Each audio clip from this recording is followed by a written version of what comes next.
I reserved a $2,800 venue for my son's birthday. When we arrived, the banner read, "Happy 8th Lily," my girlfriend's daughter. She shrugged.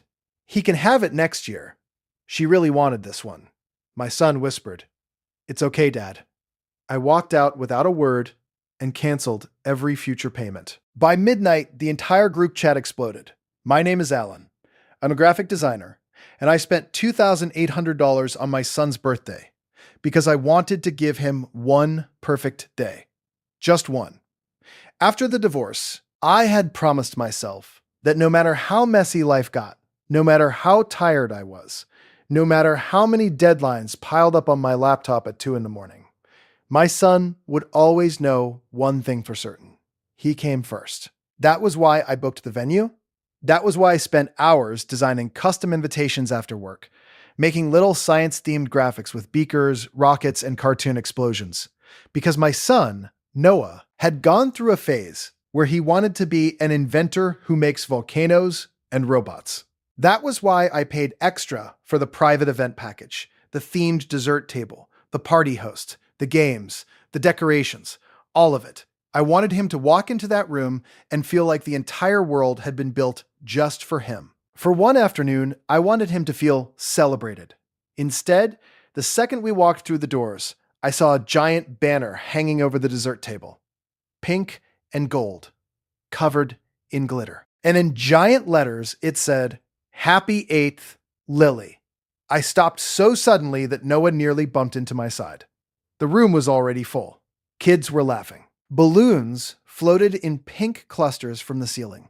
There was a unicorn cake in the center of the table with sugar flowers and a number 8 sparkling on top. The party host was wearing a pastel fairy costume. Even the goodie bags were pink. Nothing in that room belonged to my son. Not one thing. Noah looked up at the banner, then at the cake, then at me. I turned slowly toward my girlfriend, Vanessa, who had arrived 10 minutes earlier, to make sure everything was set up. She stood there holding her phone like this was the most normal scene in the world. I stared at her. "What is this?" She barely even reacted. She gave one small shrug, like I had asked why she picked one tablecloth over another.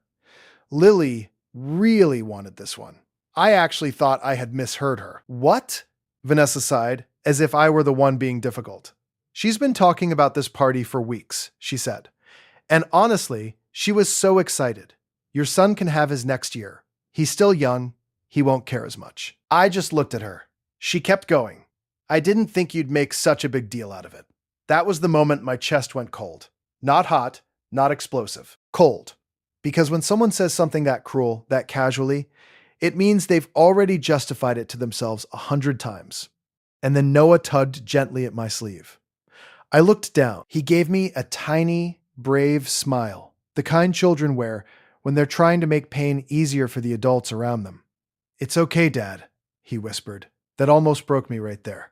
Not the banner, not the cake, not the stolen party. That. The fact that my 8-year-old son had already learned how to make himself smaller so other people wouldn't feel uncomfortable. I didn't yell. I didn't make a scene. I didn't rip the banner down, even though for one very vivid second I pictured myself doing exactly that. I just bent down to Noah's level and said, "Come on, buddy." He blinked. "We're leaving?" "Yes." Vanessa let out a sharp laugh. "Oh my God, Alan, seriously? Don't be dramatic." I stood up slowly and looked at her. I think she expected me to argue. Maybe she expected me to stay because guests were already there. Maybe she thought embarrassment would keep me obedient. Instead, I took my son's hand and walked out without another word. Behind me, I heard her call after me. "Alan, are you kidding me right now?" I kept walking. Noah didn't say anything until we were in the car. I buckled him in, shut the door, got into the driver's seat, and just sat there with both hands gripping the steering wheel so hard my fingers hurt. I could feel him looking at me. Then he asked, in the smallest voice, "Did I do something wrong?" I turned so fast, I almost pulled a muscle. "No, nobody. Absolutely not." He looked down at his sneakers. "Then why was my name not there?" There are questions from children that tear through you because they are so simple and so honest that there's nowhere to hide. I swallowed. Because an adult made a selfish decision, I said carefully, and that was not your fault. He nodded once, but I could tell he was still trying to process it. Then he asked, "Can we still do something?" That was when I forced myself to breathe. "Yeah," I said. "We can do whatever you want." He thought about it for a second. "Pizza?" I laughed, but it came out rough. "Pizza sounds perfect. And the arcade? Absolutely. And can it just be us, that one hit harder than everything else?" "Yeah," I said quietly. "Just us." So that's what we did. We went to a little pizza place across town with sticky tables and neon signs in the windows. We ordered too much food. Noah played arcade racing games and beat me twice.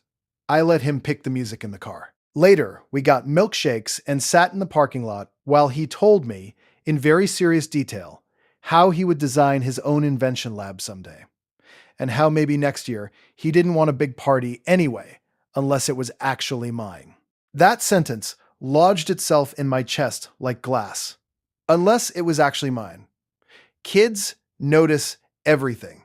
Everything. And sitting there watching my son try to be cheerful after having his birthday stolen, I started replaying the last year with Vanessa, in a way I should have done months earlier. Because this had not come out of nowhere. It only felt sudden because I had been ignoring the pattern. I met Vanessa about a year and a half after my divorce. She was charming in that practiced, effortless way that makes you feel chosen. She had a daughter, Lily, who was a year older than Noah, and at first I thought we understood each other. Single parents, busy schedules, juggling work, school events, bills, exhaustion. I build brand identities, social media campaigns, packaging concepts. My life is color palettes, client notes, invoices, midnight revisions. It's creative work, but it's also constant pressure. The kind where, even when you're sitting on the couch, part of your brain is still adjusting a layout. Vanessa used to tell me I worked too hard. Then she got used to what that hard work paid for. It happened gradually. At first, it was small things. Covering dinner because her paycheck was late. Picking up school supplies for Lily because Vanessa completely forgot. Paying for movie tickets. Then weekend outings. Then new shoes because Lily had outgrown hers.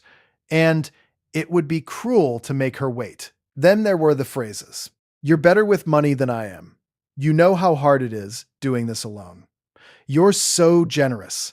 And the most effective one of all, "It's not for me, it's for Lily." People can justify almost any manipulation if they hide behind a child.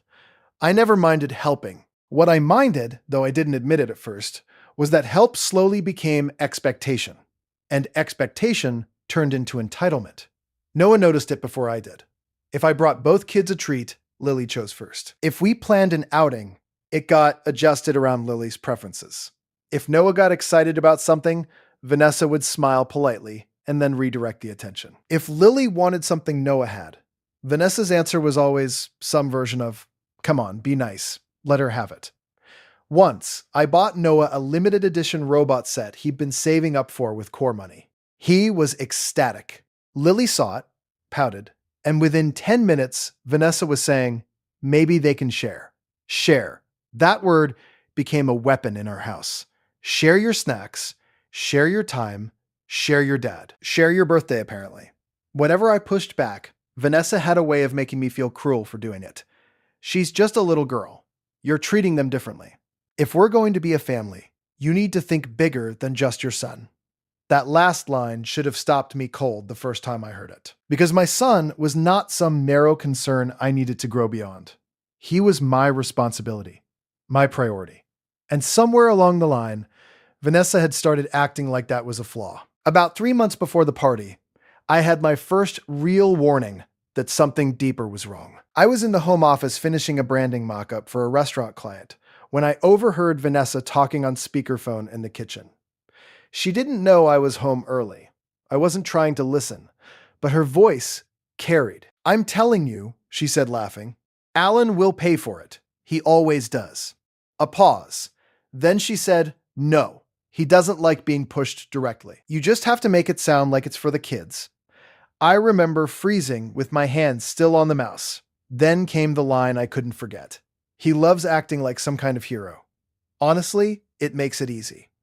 My face went hot. I walked into the kitchen, and she turned so fast, her whole expression changed. Warm, innocent, surprised. "Oh, hey," she said. "You're back early." I should have confronted her. Instead, I let her kiss my cheek and tell me I looked tired. That's the thing about red flags when you're emotionally invested. You don't ignore them because you don't see them. You ignore them because seeing them would force a decision you're not ready to make. Then came the issue of the party. Noah had been talking about it for months. He wanted a science theme, hands-on experiments, slime stations, smoke effects, all of it. I loved the idea. I designed custom digital invitations with little metallic textures and warning label graphics that said things like, "Authorized inventors only." When I showed Vanessa, she made a face. "It's kind of plain. It's a science party. Lily would hate this." I looked up from the screen. "It's not for Lily." She laughed like I was joking. That should have been enough. But then, 2 weeks before the party, she brought it up again while we were cleaning after dinner. "What if we made it more inclusive?" "What does that mean?" She rinsed a glass and said, maybe some parts of it could feel special for Lily too, so she doesn't feel left out." "It's Noah's birthday." "I know, but if we're blending families, we should be thoughtful." I dried my hands and turned to face her. Thoughtful doesn't mean turning his birthday into her event. Her jaw tightened instantly.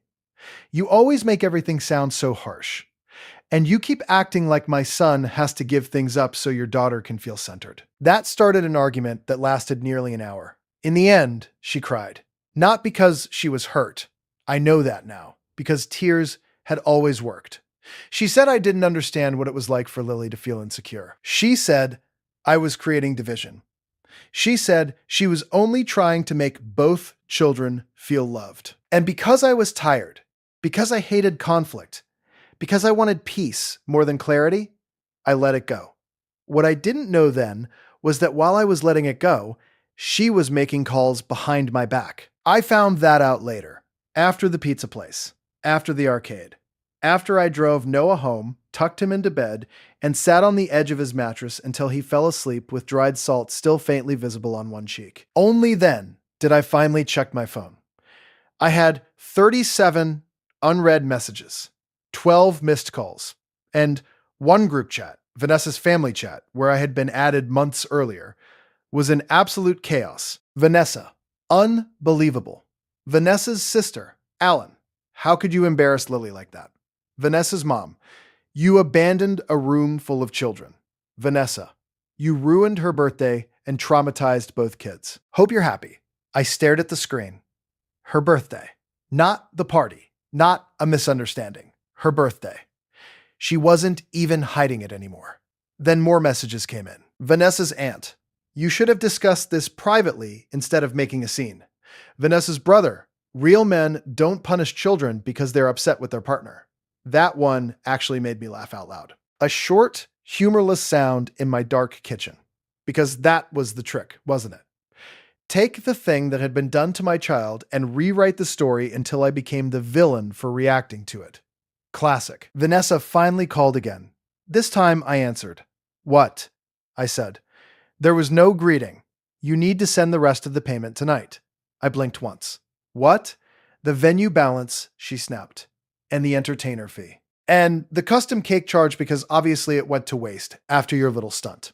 I actually leaned back in my chair. My stunt. Yes, Alan, your stunt. You walked out and left me to deal with everything. "No," I said. "I walked out after you stole my son's birthday." "Oh my God, can you stop saying it like that? He can have another one." Lily only turns 8 once. I went completely still. There are moments when a relationship doesn't crack. It clarifies. That was one of them. I said, very calmly, "Listen carefully. I'm not paying another cent." She laughed sharply. "You signed the contract." "Yes," I said. And I've already spoken to the venue. That part was true. While Noah had been in the arcade, I stepped outside and made 2 calls. One to the venue manager, one to my bank. The manager had sounded confused at first, then uncomfortable when I explained that the event I had booked for my son had been changed without my consent into a different child's birthday celebration. She checked the file, went quiet, then admitted that Vanessa had contacted them 3 days earlier to update the theme and guest-facing details. She had presented herself as my partner and claimed the changes were approved by me. That was all I needed. I told the manager I was withdrawing authorization for any future charges beyond the non-refundable deposit already paid and disputing any alterations made without my written consent. I followed it with an email before I even got back in the car. Then I called my bank and blocked any further venue transactions attached to that vendor authorization. So when Vanessa demanded payment, all I felt was a strange, steady calm. I canceled every future payment, I said. Silence. Then, you did what? I canceled them. You can't do that. I just did. Her voice rose instantly. Do you have any idea what you've done to me? That question told me everything. Not to the kids, not to Noah, not even to Lily. To me. I stood and walked to the window. What I've done, I said, is stop financing your lies. You are unbelievable. No, Vanessa, what's unbelievable is that you looked at my son's birthday party, replaced his name with your daughter's, and thought I would just stand there and smile. She's a child. So is he. My voice cracked through the apartment so loudly that I startled even myself. For a second, neither of us said anything. Then I lowered my tone. And he knew exactly what happened. She switched tactics instantly. Her voice softened, became wounded. You're overreacting. We could have explained it to him. Explained what? That his father's money matters, but his feelings don't. That's not fair. No, I said. What you did wasn't fair. She tried guilt next. Lily was crying, and Noah was apologizing to me for his own birthday being taken away. That shut her up. For 2 whole seconds. Then, she did what manipulators do when they realize the emotional hooks aren't working. She went ugly. This is why your marriage failed, she hissed. You always need control. Everything has to revolve around you and your kid. There it was. The part of her she usually kept hidden under soft tones and strategic tears. I didn't even flinch. We're done, I said. She laughed again, but there was panic underneath it now. You don't mean that. I do. You're ending a relationship over one party? No, I said. I'm ending it over what the party proved. Then I hung up. I stood there in the dark, with my phone still in my hand, waiting for myself to feel devastated. Instead, I felt something I hadn't felt in months. Relief. Not clean relief. Not happy relief. The shaky, exhausted kind that comes right after you stop carrying something heavy you should have put down a long time ago. The group chat got worse after that. Vanessa told everyone I had financially trapped her and humiliated Lily by refusing to support the event. Her mother said I had used money as a weapon. Her sister accused me of being jealous of a child. Someone I barely knew called me bitter. So I did one thing. I sent one message. I booked and paid for my son's birthday. Vanessa changed the theme, cake, decorations, and banner to make it her daughter's party without my permission. My son walked into a room where his own name had been replaced. I removed him from that situation and canceled all future charges. There will be no further discussion. Then I left the chat. That should have been the end of it. It wasn't, because the next morning, I woke up to 3 missed calls from a number I recognized only after checking voicemail. It was Lily's father. We had met exactly twice. I called him back. He answered on the second ring. Alan? Yeah. He exhaled sharply. I just found out what happened. I stayed quiet. Then he said, Vanessa told Lily I couldn't afford to throw her a proper birthday. So you stepped in because that's what family does. I closed my eyes. Of course she had. She told her that? Yep. And now my daughter is confused and upset because she thinks you took her party away after promising it. I leaned against the kitchen counter. For a second, I was too tired to even be angry. Then I said, I never promised her a party. I booked one for my son. She changed it behind my back. I figured, he said dryly. That sounds more like the Vanessa I know. We talked for 20 minutes.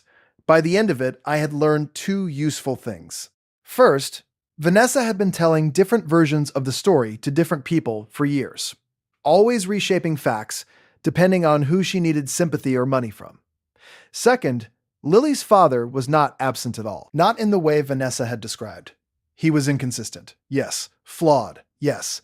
Late on some things, frustrating, probably, but not the deadbeat villain she'd painted. That mattered less for me than it did for understanding the pattern.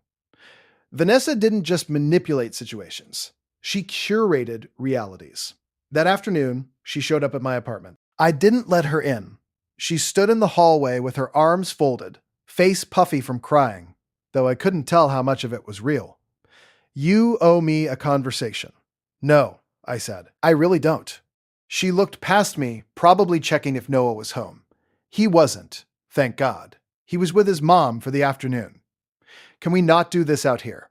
"We can do it out here." Her mouth tightened. I made a mistake. I said nothing. She tried again. "I was trying to make both kids happy." "No.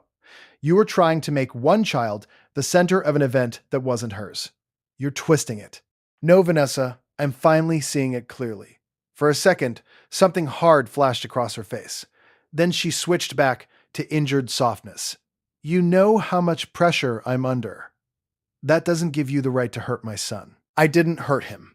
That was the moment any lingering doubt died. Because if you can look at a child who walks into his own birthday party and sees another child's name on the wall and say that didn't hurt him, then there is something missing in you that I can't fix.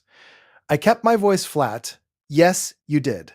She stared at me. Then, very quietly, she said, "So that's it? After everything I gave to this relationship?" I almost laughed again, because some people will drain you for months and still speak as if they were the ones pouring. I opened the door a little wider, not as an invitation, but as a clear ending. "That's it." She looked at me for another few seconds, maybe waiting for me to soften. I didn't. Eventually, she left. The weeks after were uglier than I expected. There were social media posts vague enough to avoid names, but specific enough for mutual friends to guess. There were passive-aggressive messages from relatives I had never met. One of Vanessa's friends sent me a paragraph about emotional immaturity and male fragility. I blocked her without reading past the second line. But something surprising happened too. Once I stopped defending myself to people committed to misunderstanding me, life got quieter, lighter. I slept better. I worked better. I laughed more with Noah because I wasn't constantly splitting my attention between fatherhood and damage control. And Noah changed too. Not overnight, but steadily. He stopped asking whether Lily would be there every time I planned something fun. He stopped checking other people's reactions before getting excited. He started making requests again. Real ones, without apology. One evening about a month later, we were ordering takeout when he said, "Can my next birthday just be with people who actually like me?" I went still. Then I said, "Yeah, buddy, it absolutely can." He nodded and went back to coloring like he just asked whether we could get extra fries. Kids don't always know how to name betrayal, but they feel its shape. About 6 weeks after the party disaster, I got one final message that sealed everything. It was from the venue manager. She apologized again for the confusion and told me that after reviewing the email trail, they had updated their internal policies about authorization changes for private events. She also said that one of the staff members had remembered Noah from the booking consultation because I had shown them the invitation design on my tablet, and they felt terrible about what happened. Then she offered me something I didn't expect. A discounted rebooking package. No rush, no pressure. Valid for a full year. I stared at the message for a long time. Then I showed Noah. He read it and looked up at me. "Can we do the science one for real?" I smiled. "Yeah," I said. "This time for real." So we did. Not the next week.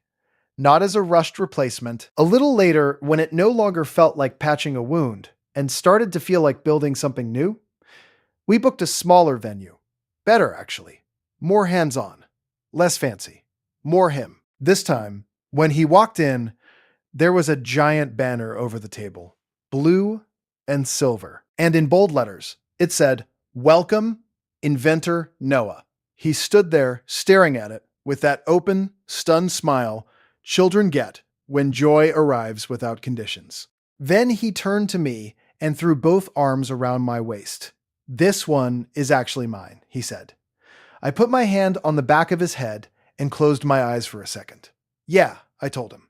It is. That was the whole lesson in the end. Not that people can be selfish. I already knew that. Not that money makes some people feel entitled.